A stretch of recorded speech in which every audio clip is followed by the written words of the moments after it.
Hello বন্ধুরা, আমি শেখ গন্ডিল। আজকে এই ভিডিওতে বনি সেনগুপ্তকে নিয়ে একটুখানি আলোচনা করব। ইনফ্যাক্ট বনি সেনগুপ্তর কামব্যাক নিয়ে আলোচনা করব। আমি খুব ভালো মতো জানি অনেকের মনে হবে যে এই টপিকটা ইররিলেভেন্ট, অনেকের মনে হবে যে এটা আবার কোনো টপিক হলো, এইটাকে নিয়ে শাগুনিল একটা ভিডিও তৈরি করছে, বনির আবার কামব্যাক হতে পারে, অনেকে খিল্লি করবে, জানা গল্প। কিন্তু ব্যাপারটা হচ্ছে যে এমন একটা ঘটনা ঘটেছে, এমন একটা আপডেট এসেছে যেটার পরে কিন্তু মনে হচ্ছে হ্যাঁ বনির কামব্যাক কিন্তু সম্ভব। আমি একদম লজিক্যালি এক্সপ্লেন করবো সব কিছু। অ্যাকচুয়ালি ঘটনাটা কি ঘটেছে, বনিকে সম্ভবত আমরা উইন্ডোজের একটা ছবিতে দেখতে পেতে চলেছি। যে ছবির পরিচালক হিসেবে শিবপ্রসাদ নন্দিতা জুটি কাজ করবেন তা একেবারেই নয়, তবে অরিত্র মুখোপাধ্যায়ের আগামী ছবি ভানুপ্রিয়া ভূতের হোটেল, যেটা এই বছর শীতে আসবে, সম্ভবত সেই ছবির অংশ বনি সেনগুপ্ত হতে চলেছেন। এটা কিন্তু মিডিয়া রিপোর্ট সাজেস্ট করছে।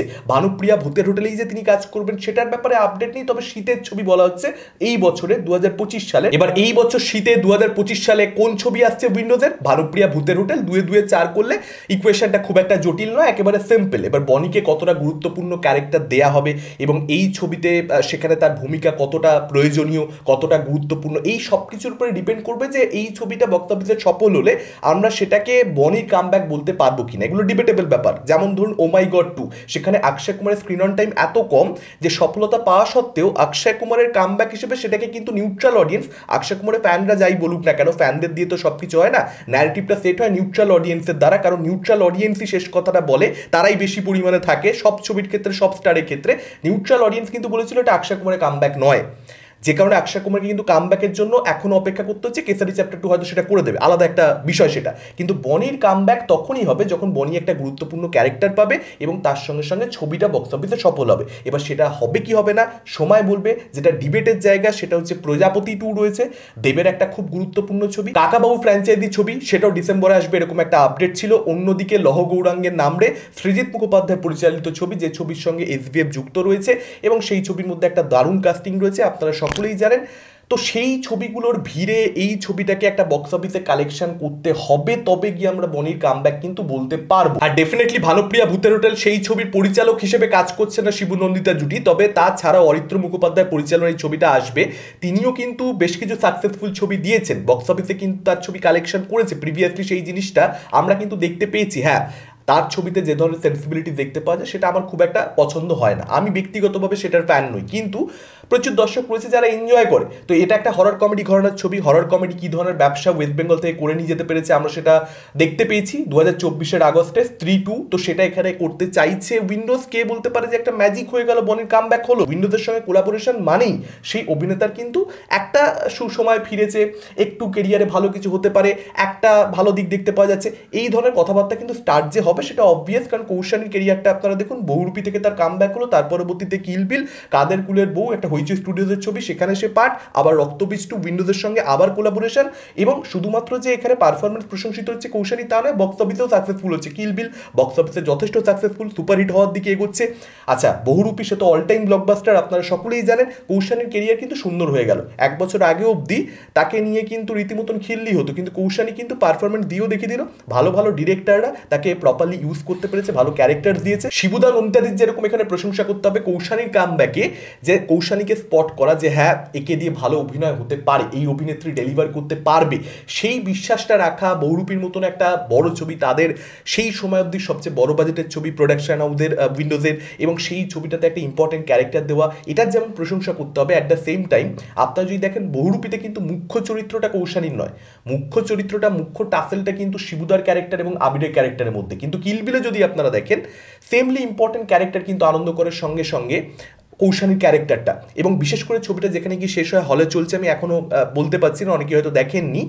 কৌশানী ক্যারেক্টারটাকে নিয়ে যা প্ল্যানিং রয়েছে, এই হেমলক কিলবিলের যে ফ্র্যাঞ্চাইজি সেটাকে কেন্দ্র করে সৃজিত মুখোপাধ্যায়ের যে প্ল্যানিং কৌশানী ক্যারেক্টারকে নিয়ে, সেটা কিন্তু বোঝাচ্ছে যে কৌশানীকে নিয়ে ভাবনা চিন্তা কিন্তু সৃজিত মুখোপাধ্যায় অনেকটা বড় রয়েছে, এবং এটাও সফলতা বক্স অফিসে দুর্দান্ত পাচ্ছে আপনারা জানেন। অর্থাৎ কৌশানীকে নিয়ে সৃজিত মুখোপাধ্যায় পরবর্তীতে আরও প্ল্যানিং থাকবে, ছবি হবে, মানে এটা একদম আপনারা নিশ্চিত ধরে রাখতে পারে। কৌশানী আমার মনে আছে জাস্ট কয়েক বছর আগের খবর, সম্ভবত গত বছরেরই, ইনফ্যাক্ট 2024-এরই বাংলাদেশে একটা বোধহয় বি গ্রেডের সিনেমা সে করেছে। হ্যাঁ, বি গ্রেড মানে শরীফুল রাজ নয়, শাকিব খান নয়, বা একজন আফরান নিশো নয়, বা আরিফিন শুভ নয়, সিয়াম আহমেদ নয়, বা শরীফুল রাজ, চঞ্চল চৌধুরী, অপূর্ব, কেউ নয়, কোনো একজন নায়কের সঙ্গে সে একটা ছবি করেছে। সেই ছবিটা রিলিজ হয়েছে কি হয়নি আমিও জানি না সত্যি বলতে, ট্রেলার এসেছিল, জঘন্য ছিল, কি নাম ছিল আমি সত্যি বলতে সেটাও ভুলে গেছি। কৌশানী ছিলেন, এটুকু আমার মনে আছে।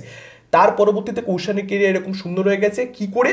কারণ পরিচালকেরা, ভালো পরিচালকেরা যাদের একটা স্টার ভ্যালু রয়েছে, যারা ভালো ছবি বানায়, অডিয়েন্সের একটা ট্রাস্ট যাদের উপরে রয়েছে, এবং ভালো প্রোডাকশন হাউস, এই দুটো জিনিস খুব ইম্পর্টেন্ট। বেঙ্গলে যদি কোনো অ্যাক্টরকে শাইন করতে হয়, শুধুমাত্র ক্রাফট থাকা এটা ইম্পর্টেন্ট নয়, আপনাকে ভালো প্রোডাকশন হাউসের আন্ডারে ভালো ছবি, যে ছবিগুলো প্রপারলি রিলিজ করছে, প্রপার প্রমোশন হচ্ছে, ভালো পরিচালক, এই সব কিছু হতে হবে, তবে গিয়ে আপনার শাইন করবার একটা চান্স থাকবে। আপনি নতুন অভিনেতা হন বা আপনার কেরিয়ারটা ডুবে গেছে, আপনাকে কাম ব্যাক করতে হোক, এই জিনিসটা খুব প্রয়োজনীয়। কৌশানীর ক্ষেত্রে এই বক্সগুলোতে টিক পড়েছে, তবে কি কৌশানী কাম ব্যাক হয়েছে। তো বনির ক্ষেত্রে ভানুপ্রিয়া ভূতের হোটেল, উইন্ডোজের ছবি, সেই জিনিসটাই কিন্তু করতে চলেছে বলে মনে হচ্ছে। কারণ আপনারা দেখুন সৃজিত মুখোপাধ্যায়, সে কিন্তু নিজেই বলেছে যে হ্যাঁ, রাজ চক্রবর্তীর যে ওয়েব সিরিজটা ছিল আবার প্রলয়, সেখানে কৌশানীর পারফরমেন্স আর কৌশানীর পারফরমেন্স বহুরূপীতে দেখবার পর সৃজিত মুখোপাধ্যায় সিদ্ধান্ত নেন যে হ্যাঁ, তিনি কাস্ট করবেন কিল বিলে কৌশানীকে। তো সেই জিনিসটা বনির ক্ষেত্রে হতে পারে। যদি বনি ভালো পারফরমেন্স দেয়, সেক্ষেত্রে কিন্তু ভালো পরিচালকেরা তার সঙ্গেও কাজ করতে চাইবে, যেটা এই মুহূর্তে বনির কেরিয়ারে প্রচণ্ড দরকার। যাদের যাদের সময় খারাপ যাচ্ছে,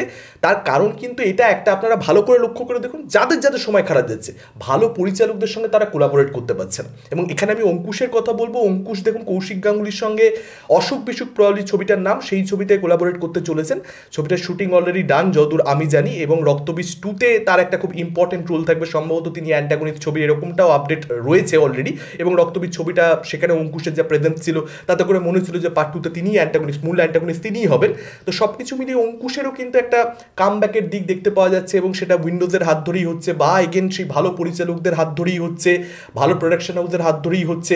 তো এটা প্রচণ্ড বেশি দরকারি, ভালো প্রোডাকশন হাউস এবং ভালো পরিচালক। এবার দেখা যাক যে আফটার অল বনির কামব্যাকটা হয় কিনা। তবে এখানে উইন্ডোজকে আমি ক্রেডিট দেবো, কারণ তারা কৌশানীকে স্পট করছে, তারা ভালো একটা ক্যারেক্টার দিয়ে কৌশানীকে কোথাও একটা মূল স্রোতে আবার ফেরাচ্ছে। সেম জিনিসটা অঙ্কুশের ক্ষেত্রে, সেম জিনিসটা তারা এখন করতে চলেছে বনির ক্ষেত্রে। অ্যাটলিস্ট আপডেট যা সাজেস্ট করছে, সৃজিত মুখোপাধ্যায়কে ক্রেডিট দেবো এখানে কৌশানীকে ইউজ করবার জন্য, এত সুন্দর করে কৌশিক গাঙ্গুলিকে অঙ্কুশের সঙ্গে কোলাবোরেশন, তার সেটা মেবি হতে পারে শিকারপুর উত্তরণে অভিনয় করে কৌশিক গাঙ্গুলি কিছু ফিল করেছেন অঙ্কুশের ব্যাপারে যে হ্যাঁ ভালো একটা, আমি একে দিয়ে একটা ভালো রোল করাতে পারি, সেরকম কিছু একটা হতে পারে। তবে এই যে কথাটা আমি বহুদিন আগে বলেছি, আমি বহুতবার এই কথা বলেছি যে ভালো পরিচালক, ভালো প্রোডাকশন হাউস, এরা যতক্ষণ না এই মানে আর কি মূল স্রোত থেকে হারিয়ে যাওয়া অভিনেতারা, যাদের আর বক্স অফিসের সফলতা নেই, তাদের সঙ্গে কোলাবোরেট করছে, ততদিন এই অভিনেতাদের কিছু হবে না। সেই জিনিসটা যখন আমি হতে দেখতে পাচ্ছি, ফর রিয়েল চেঞ্জেস যখন আসছে, তখন সেটাকে আমার অ্যাকনলেজ করা দায়িত্বের মধ্যে পড়ে। আজকের ভিডিওটা সেই অ্যাকনলেজমেন্ট যে হ্যাঁ ভাই হচ্ছে, কিন্তু সেই জিনিসটা যেটা অ্যাকচুয়ালি চেয়েছিলাম, সেটা ধীরে ধীরে হতে দেখতে পাচ্ছি। এবং সেক্ষেত্রে মানে দেখুন, আজকে কথার কথা, একজন আবিরকে নিয়ে উইন্ডোজ ভানুপ্রিয়া ভূতের হোটেল করতেই পারতো, বা একজন পরমব্রতকে নিয়ে করতেই পারতো, বা কৌশানীর কাছে না গিয়ে বহুরূপীর রোলটা একজন আনকোড়া কাউকে দিয়ে করিয়ে নেওয়া যেতে পারতো, বা সৃজিত মুখোপাধ্যায় সেও অন্য কোনো অভিনেত্রীকে, যার মেবি সোহিনীকে নিয়ে ছবিটা করতে পারতেন, কিন্তু তিনি কৌশানীকে নিয়ে করছেন। এই ডিসিশনগুলো কিন্তু বাংলা ফিল্ম ইন্ডাস্ট্রিকে হেল্প করছে আফটারঅল, কারণ যে নামগুলো হারিয়ে যাচ্ছিল তাদের একটা ফেস ভ্যালু তৈরি হচ্ছে, একটা একটু একটু করে স্টার ভ্যালু তৈরি হচ্ছে। স্টার ভ্যালু শব্দটা যদিও খুব বড়, কিন্তু তবুও তার একটু মূল স্রোতে ফিরছে। এভাবেই কিন্তু মানে একটা ইন্ডাস্ট্রি এগোয় সত্যি বলতে। তো সেটা হতে দেখতে পাচ্ছি, ভালো লাগছে। আপনাদের এই পুরো বিষয় নিয়ে কি মতামত, ডেফিনেটলি আপনারা সেটা কমেন্ট করে আমাদেরকে জানাতে পারেন। এই ভিডিওটা ভালো লাগলে লাইক করতে পারেন, শেয়ার করতে পারেন, আমাদের চ্যানেল নতুন হলে চ্যানেলটাকে অবশ্যই সাবস্ক্রাইব করতে পারেন। আজকের মতন টাটা, চোখ রাখুন পরবর্তী ভিডিওতে।